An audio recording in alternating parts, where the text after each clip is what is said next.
Agora, para responder na sua pergunta, né, sobre a questão de a origem da islamofobia no continente europeu, tem muito a ver com questões políticas, econômicas, né, civilizacionais em função dos países, né? Então eu acho que uma das razões mais, digamos assim, que está presente hoje em dia é que nos últimos anos a islamofobia ela foi alimentada por temores públicos sobre a imigração, integração das minorias muçulmanas nas culturas predominantes judia-cristã na Europa. A própria definição de judia-cristã também é questionada quando a gente fala de Europa, porque de cristianismo e judaísmo também são do Oriente Médio, né?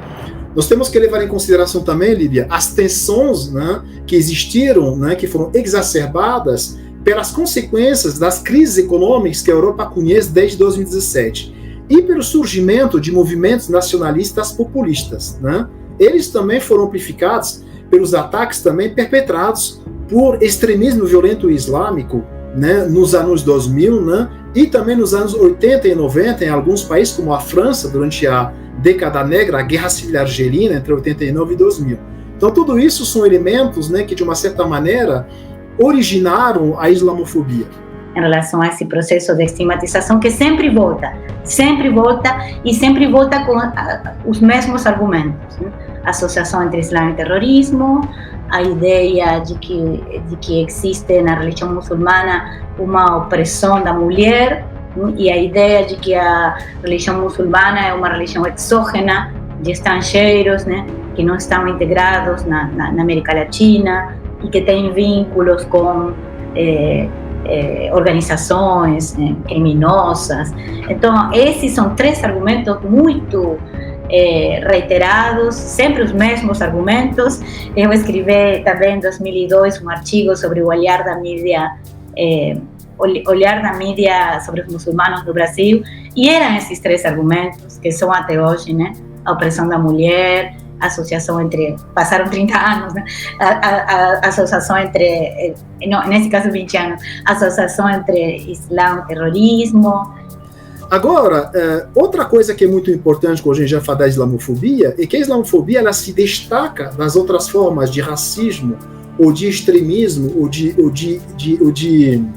digamos assim, de ostracização, porque a islamofobia, ao contrário de uma negrofobia, de uma homofobia ou de uma arabofobia que existia também na Europa e que ainda existe, ela não se limita a um campo político como a ultradireita, no caso de racismo contra negros ou árabes, né? Geralmente, esse racismo, essa arabofobia e negrofobia, ela vem, digamos assim, do campus da ultradireita da política. Mas a islamofobia ela tem essa particularidade de ser encontrada da ultradireita, na direita, no centro, na esquerda, na ultra-esquerda, em movimentos ecológicos e associações antirracistas também, por motivos totalmente diferentes. No caso da extrema-direita, a ultradireita, é ódio ao estrangeiro, né? Sempre dizendo que o estrangeiro é aquele que vai nos invadir, é aquele que vai roubar nos seus empregos, que vai roubar as nossas mulheres, né? Essas pessoas de esquerda que conseguiram, por meio de leis, desde o século XIX, separar o poder temporal do poder espiritual,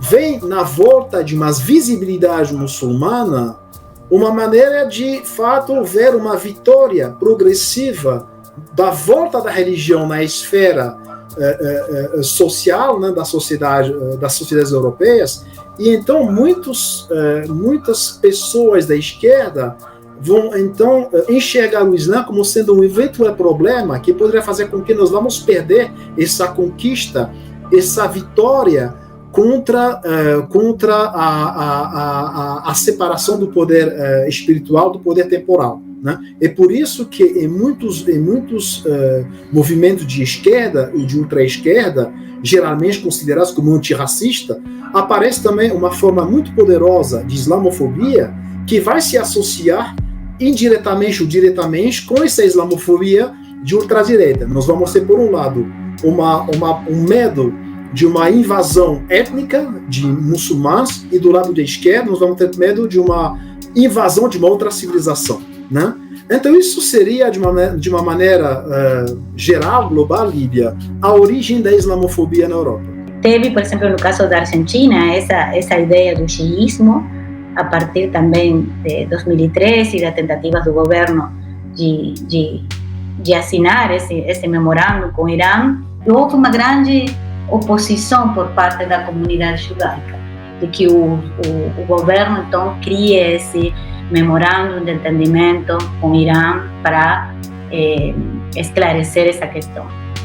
E nesse contexto, sim, o xiismo apareceu como se fosse assim, sinônimo de radicalização, e não só o xiismo, também o Irã, né, como um Estado terrorista, a ideia de Irã como um Estado terrorista que se vincula a todos os atentados que acontecem ao redor do mundo, e então os xiitas também como vinculados a essa ideia de perigo potencial. Então foi nesse contexto que na Argentina funcionou essa ideia dos xiitas como se fossem perigosos, radicalizados, e não tanto no discurso quase que geral, como eu vejo no Brasil, né? As pessoas falando, isso é muito xiita, isso é uma... Me parece que virou um adjetivo, não sei, de uso geral quase, né? Então tem diferentes contextos, por isso que eu acho que a situação no Brasil me parece nesse momento bem complexa, no sentido também dessa estigmatização específica. O outro campo que, do meu ponto de vista, dá uma imagem negativa dos xiitas é devido à interpretação de algumas práticas que os xiitas têm. Eu penso em particular no matam, na flagelação, né? Que um empréstimo, inclusive, a uma seita cristã na Europa da Idade Média, século XV, os flagelantes, né? Ou o tatbir, né? As incisões que se faz na cabeça com sangue. Então isso também, da maneira como está sendo mediatizada, sem explicar o fundamento teológico, né? que se oculta, que se esconde atrás dessas práticas, ao mostrar uma imagem de um tatbir ou de um matam para de fato simbolizar o martírio de Hussein, as pessoas vão pensar que eles estão vendo doidos. E como eles são xiitas, a gente vai então associar a imagem do xiita à radicalização ou extremismo, embora não seja. Isso é um grande erro também da parte dos sunitas, e em particular na própria França, onde eu nasci e cresci, né, muitos muçulmanos costumavam ostracizar os xiitas, porque no norte da África o xiismo foi muito poderoso, né, desde o século X, né, os Fatimidas, né, essa grande dinastia imamato,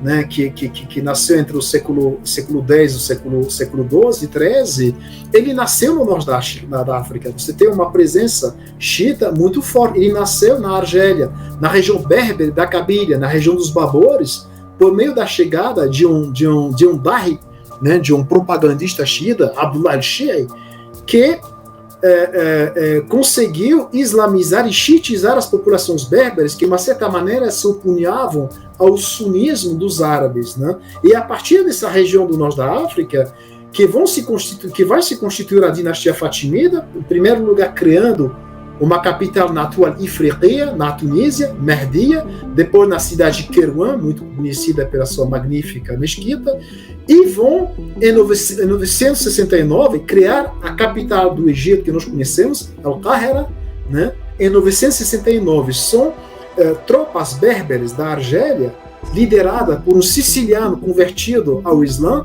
Jawhar al-Sikili, que vai ser fundada e criada a capital atual do Egito. E por essa razão que existe no Cairo um bairro chamado Hay al-Kutamin, o bairro dos Kutama, que é essa etnia berbere da Argélia. Então você está vendo, na realidade, que dentro do Islã não tem como ter esse ostracismo contra irmãos xiitas, porque muitos sunitas se esquecem de que durante muito tempo o xiismo foi a religião predominante, inclusive no mundo muçulmano, como no norte da África.